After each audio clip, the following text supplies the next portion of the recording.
لا يزال الخير حيا لا يزال.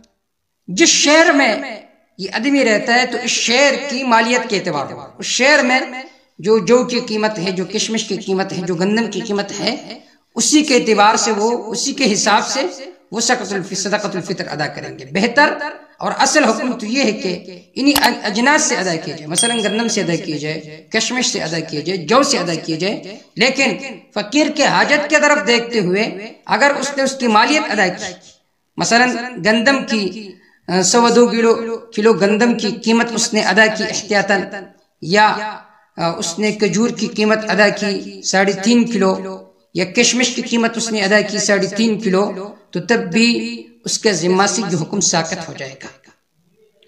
تو جس شہر میں آدمی رہتا ہے تو اس شہر کی مالیت کے اعتبار ہو. بہت سارے لوگ یہ سوال کرتے ہیں کہ ہم تو عرب ممالک میں رہتے ہیں تو ہم کس حساب سے صدقۃ الفطر ادا کریں؟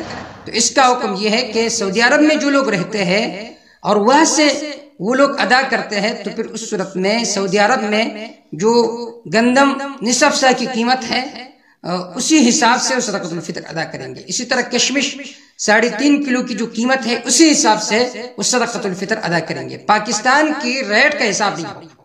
ہاں اگر کسی نے فون کی کسی کو کہ آپ میرے بچوں کی طرف سے صدقۃ الفطر ادا کریں، پاکستان میں کسی کو فون کی، تو اب وہاں پر ان کے بچے جہاں رہتے ہیں تو وہاں کی قیمت کا پھر اعتبار ہوگا.